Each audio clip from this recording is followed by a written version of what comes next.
Hello दोस्तों, आप सभी का स्वागत है इसके टेक्निकल क्लासेस में।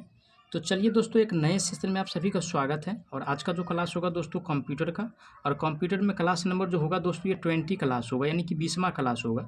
इससे पिछला वाला वीडियो अगर आप लोग नहीं देखे हैं तो प्लेलिस्ट में जाकर के चेक कर लीजिए और वहाँ से सभी वीडियो नंबर बाय मिल जाएगा।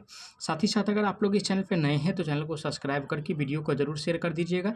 साथ ही साथ अगर इस चैनल का PDF लेना चाहते हैं इस क्लास का, तो आप लोग डिस्क्रिप्शन में लिंक है व्हाट्सएप ग्रुप का, आप उसे ज्वाइन कर सकते हैं और वहाँ से आप लोगों को PDF मिल जाएगा। तो चलिए आज का सबसे पहला प्रश्न से स्टार्ट करते हैं। पहला प्रश्न दिया हुआ है, निम्नलिखित में से कौन सा फंक्शन MS एक्सेल के वर्तमान दिनांक और समय, यानी कि किसका बात कर रहा है, दिनांक का भी बात कर रहा है और साथ ही साथ यानी कि समय का भी बात कर रहा है। और डेट एंड टाइम के लिए मेनली रूप से जो फंक्शन का हम प्रयोग करते हैं, ठीक है, डेट एंड टाइम के लिए जो मेनली रूप से फंक्शन का प्रयोग करते हैं उस फंक्शन का यानी कि नाम जो है नाउ होता है। ठीक है, डेट एंड टाइम दोनों के लिए हम नाउ फंक्शन का प्रयोग करते हैं। ओनली फॉर अगर डेट लेना है तो या टाइम लेना है तो टाइम का प्रयोग करेंगे, डेट लेना है तो डेट का प्रयोग किया जाता है। साथ ही साथ नाउ फंक्शन जो दिया हुआ है ऑप्शन ए में दिया है, करेक्ट आंसर की बात किया जाएगा तो ऑप्शन इसका एक सही हो जाएगा। ठीक है, चलिए अगला प्रश्न पे चलते हैं। अगला प्रश्न दिया हुआ है, क्वेश्चंस में है कि MS एक्सेल में एक सेल ऐसे डाटा कट के लिए निम्नलिखित में से किस शॉर्टकट कुंजी का प्रयोग किया जाता है। अब रही बात यानी कि एक्सेल का प्रश्न है और डाटा कट की बात कर रहा है, किसका, यानी कि डाटा कट का बात कर रहा है। तो सभी पे यानी कि बारी बारी से ध्यान देंगे तो आप लोग वीडियो में इन तक जरूर बने रहिएगा। सबसे पहले क्या होता है दोस्तों, तो डाटा कट के लिए बात कर रहा है ना, तो कंट्रोल प्लस यानी कि एक्स से क्या होता है तो डाटा कट हो जाता है। अब रही बात की कंट्रोल प्लस ही, ठीक है, तो कंट्रोल प्लस ही से क्या होता है तो डाटा कॉपी हो जाता है। क्या हो जाता है, कॉपी हो जाता है, ठीक है ना। अब रही बात की कंट्रोल प्लस भी, ठीक है, क्या कंट्रोल और प्लस में भी, तो कंट्रोल प्लस भी से क्या हो जाता है तो पेस्ट हो जाता है। अब रही बात कंट्रोल प्लस ई, ठीक है, क्या होता है कंट्रोल प्लस ई, तो कंट्रोल प्लस ई से क्या हो जाएगा तो सेंटर अलाइनमेंट हो जाएगा। क्या हो जाएगा, सेंटर अलाइनमेंट हो जाएगा। अब रही बात की कंट्रोल प्लस आर से, तो कंट्रोल प्लस आर से अगर बात कर दिया जाए तो राइट अलाइनमेंट होता है। क्या होता है तो राइट अलाइनमेंट होता है। अब बात कर लेते हैं कंट्रोल प्लस एल से, तो कंट्रोल प्लस एल से जो होता है दोस्तों लेफ्ट अलाइनमेंट होता है। क्या होता है, लेफ्ट अलाइनमेंट होता है, ठीक है। फिर बात करेंगे दोस्तों कंट्रोल प्लस जेड, ठीक है, कंट्रोल प्लस यानी कि जेड, तो कंट्रोल प्लस जेड का मतलब जो होता है दोस्तों अंडो होता है। क्या होता है, अंडो होता है। अब बात करेंगे कंट्रोल प्लस वाई, तो कंट्रोल प्लस वाई से जो होता है दोस्तों यानी कि रीडो होता है, ठीक है। उसके बाद अब बात करेंगे, क्या बात करेंगे तो कंट्रोल प्लस जे, तो कंट्रोल प्लस जे से क्या होता है तो जस्टिफाई होता है। क्या होता है, जस्टिफाई होता है, ठीक है। अब बात करेंगे दोस्तों, अब जो बात करेंगे दोस्तों कंट्रोल प्लस बी से, क्या कंट्रोल प्लस यानी कि बी से, तो क्या होता है तो बोल्ड होता है। क्या होता है तो बोल्ड होता है। अब बात करेंगे कंट्रोल प्लस आई से, तो कंट्रोल प्लस आई से क्या होता है तो इटैलिक होता है।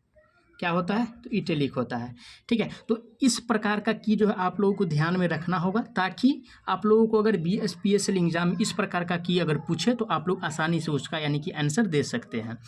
अब रही बात कि इसका जो आंसर होगा दोस्तों कंट्रोल प्लस एक्स के रूप में यानी कि कट का हम प्रयोग करते हैं, जो कि ऑप्शन 1 में दिया है। राइट आंसर जो होगा ऑप्शन इसका ए सही हो जाएगा। चलिए अगला प्रश्न पे चलते हैं।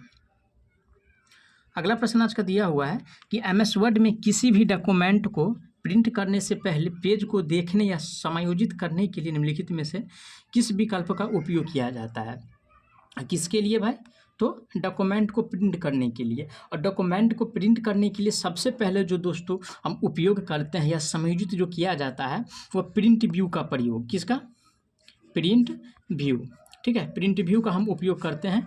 और प्रिंट व्यू की अगर बात किया जाएगा तो ऑप्शन किस में दिया है, सबसे पहला जो ऑप्शन दिया है आउटलाइन, तो आउटलाइन का प्रयोग नहीं करते हैं, न ड्राफ्ट का प्रयोग किया जाता है, प्रिंट व्यू का प्रयोग किया जाता है। और अब रही बात कि ड्राफ्ट जो दिया हुआ है इसका यानी कि कार्य क्या होता है, तो ड्राफ्ट का जो कार्य होता है दोस्तों ये क्या करता है, यानी कि अक्षर को कई लाइनों में यानी कि फैलाता है, ठीक है, अक्षरों को कई लाइनों में फैलाता है, ठीक है, कई लाइनों में क्या करता है तो फैलाता है। ये ध्यान में रखिएगा, ड्राफ्ट कैप का काम है कई लाइनों में अक्षर को फैलाना। चलिए अगला प्रश्न पे चलते हैं। अगला प्रश्न आज का दिया हुआ है कि MS वर्ड में निम्नलिखित में से किस विकल्प का प्रयोग चयनित टेक्स्ट या पैराग्राफ के पीछे के बैकग्राउंड को कलर करने के लिए किया जाता है। यानी कि जो पीछे का जो बैकग्राउंड होता है, जैसे कि समझिएगा, ठीक है, इसका यानी कि पीछे का जो बैकग्राउंड है इसे कलर करने के लिए हम किसका प्रयोग करेंगे, ये ध्यान से आप लोग समझिएगा। ए में कह रहा टेक्स्ट हाईलाइटर कलर का, बी में कह रहा फॉर्मेट पेंटर का, सी में कह रहा फॉन्ट कलर का और डी में कह रहा यानी कि सैंडिंग का। तो मेनली रूप से दोस्तों हम इसका जो प्रयोग करते हैं वो सैंडिंग का प्रयोग करते हैं। किसका? सैंडिंग का प्रयोग किया जाता है। ऑप्शन किस में दिया हुआ है? तो ऑप्शन 4 में दिया है। करेक्ट आंसर की अगर बात किया जाएगा दोस्तों तो ऑप्शन इसका 4 सही हो जाएगा। चलिए अगला प्रश्न पे चलते हैं। अगला प्रश्न दिया है MS वर्ड में टेक्स्ट फॉर्मेटिंग के संदर्भ में इटैलिक विकल्प निम्नलिखित में से किस श्रेणी के अंतर्गत आता है? किसका बात कर रहा है दोस्तों? तो इटैलिक का कर रहा है, ठीक है, इटैलिक का। किसका? इटैलिक का। और इटैलिक का जो दोस्तों ग्रुप जो होता है कहाँ से हमको मिलता है? ए में कह रहा है इफेक्ट से, बी में कह रहा है फॉन्ट फेस से, सी में कह रहा है फॉन्ट स्टाइल से और सी में कह रहा है यानी कि साइज से। तो साइज से तो नहीं मिलेगा दोस्तों, ये जो मिलता है दोस्तों, ठीक है, ये मिलता है फॉन्ट स्टाइल से। कहाँ से मिलता है? तो फॉन्ट स्टाइल से, है ना। फॉन्ट स्टाइल जो होता है वहाँ से हमें क्या मिलता है? तो इटैलिक फंक्शन मिलता है। क्या मिलता है? तो कंट्रोल प्लस इसका शॉर्टकट जी हो क्या होता है? तो कंट्रोल प्लस आई होता है, ठीक है। तो इटैलिक से हमको क्या मिलता है? तो इटैलिक जो मिलता है दोस्तों फॉन्ट स्टाइल से मिलता है। और ऑप्शन किस में दिया हुआ है दोस्तों? तो ऑप्शन जो दिया हुआ है फॉन्ट स्टाइल, ऑप्शन 3 में है। करेक्ट आंसर की बात किया जाएगा तो ऑप्शन इसका 3 सही हो जाएगा। चलिए फिर से नए प्रश्न पे चलते हैं। अगला प्रश्न दिया है इलेक्ट्रॉनिक मेल इंटरनेट पर निम्नलिखित सेवाओं में से किस सेवा से संबंधित है? कौन सा भाई? तो इलेक्ट्रॉनिक मेल, ठीक है ना, इलेक्ट्रॉनिक मेल। और इलेक्ट्रॉनिक मेल इंटरनेट पर दोस्तों जो संबंधित है, ठीक है, किस सेवा के लिए? ए में कह रहा है वर्ल्ड वाइड वेब के लिए, बी में कह रहा है पुनः प्राप्ति सेवाएं के लिए, सी में कह रहा है संचार सेवाएं के लिए और डी में कह रहा है वेब सेवाएं के लिए। और ये जो संबंधित जो होता है दोस्तों, ठीक है, ये जो संबंधित होता है ये आप लोगों को यानी कि संचार का जो सेवा होता है, ठीक है, यानी कि संचार सेवाएं के लिए, ठीक है, संचार सेवाएं के लिए क्या होता है? तो संबंधित होता है। और संचार सेवाएं जो दिया हुआ है ऑप्शन 3 में है। करेक्ट आंसर की बात किया जाएगा तो ऑप्शन इसका 3 सही हो जाएगा। चलिए अगला प्रश्न पे चलते हैं। अगला प्रश्न आज का दिया हुआ है कि निम्नलिखित में से कौन सा MS एक्सेल में वर्तमान चयन का एक्टिव सेल का एड्रेस दर्शाता है? यानी कि एक्टिव सेल की बात कर रहा है, ठीक है, क्या? तो एक्टिव सेल। और एक्टिव सेल का यानी कि एक्टिव सेल का जो एड्रेस दर्शाता है उसे हम क्या कहते हैं? तो देखिए दोस्तों एक्टिव सेल का जो एड्रेस दर्शाता है उसे नेम बॉक्स कहा जाता है। क्या कहा जाता है? तो नेम बॉक्स कहा जाता है। ऑप्शन किस में दिया है? ए में जो कह रहा है कि शो हेडिंग, तो शो हेडिंग का नहीं इसे कहा जाता है ना, कॉलम हेडिंग कहा जाता है, इसे नेम बॉक्स कहा जाता है, जो कि ऑप्शन 3 में दिया है। करेक्ट आंसर की बात किया जाएगा तो ऑप्शन इसका 3 सही हो जाएगा। चलिए अगला प्रश्न पे चलते हैं। अगला प्रश्न आज का दिया हुआ है क्वेश्चंस में है, क्वेश्चंस में दिया हुआ है कि ईमेल हेडर में पाई जाने वाली एक फील्ड BCC का पूर्ण रूप निम्नलिखित में से कौन सा होता है? किसका पूछ रहा है? तो BCC का पूछ रहा है, BCC का पूछ रहा है। अब रही BCC का मतलब जो होता है ब्लाइंड कार्बन कॉपी होता है। क्या होता है? ब्लाइंड कार्बन कॉपी होता है, ब्लाइंड कार्बन कॉपी होता है। और ब्लाइंड कार्बन कॉपी ऑप्शन किस में दिया है? ए में कह रहा है कि ब्लाइंड कॉमन कॉपी, तो ब्लाइंड कॉमन नहीं कार्बन होता है तो पहला ऑप्शन कैंसिल हो जाएगा।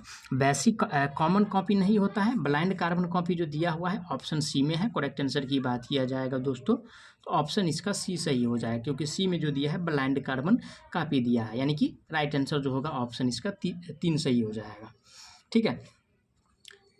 और यहीं पे ईमेल से एक और प्रश्न जो बनेगा दोस्तों आप लोगों के लिए, उस CC से भी मेमोरी बन सकता है। तो इसका जो मतलब होता है दोस्तों कार्बन कॉपी होता है। क्या होता है? तो कार्बन कॉपी होता है। और BCC का मतलब ब्लाइंड कार्बन कॉपी और CC का मतलब यानी कि कार्बन कॉपी, ठीक है ना। चलिए अगला प्रश्न पे चलते हैं। अगला प्रश्न आज का दिया है निम्नलिखित में से कौन सा इंटरनेट पर दिखाई देने वाला प्रत्येक वेब पेज से जुड़े विशिष्ट एड्रेस को संदर्भित करता है? तो प्रत्येक वेब पेज की बात कर रहा है और प्रत्येक वेब पेज से जो जुड़ा होता है दोस्तों और जो विशिष्ट एड्रेस को संदर्भित करता है, ठीक है, उसे दोस्तों मेनली रूप से जो कहा जाता है URL कहा जाता है। क्या कहा जाता है? URL कहा जाता है। अब एग्जाम में इससे जो प्रश्न बनता है दोस्तों URL का फुल फॉर्म, ठीक है, तो URL का जो फुल फॉर्म होता है यूनिफॉर्म रिसोर्स लोकेटर होता है। क्या होता है? रिसोर्स लोकेटर होता है। यूनिफॉर्म रिसोर्स लोकेटर होता है। ऑप्शन किस में दिया है, URL, तो ऑप्शन ए में दिया है। करेक्ट एक्शन की बात किया जाए तो राइट आंसर जो होगा दोस्तों ऑप्शन इसका ए हो जाएगा। अब लास्ट ऑप्शन में जो दिया हुआ है 4 में, ये कह रहा है WW, तो इसका जो मतलब होता है फुल फॉर्म वर्ल्ड, ठीक है, वर्ल्ड वाइड वेब होता है। ठीक है, क्या होता है, वर्ल्ड वाइड वेब होता है।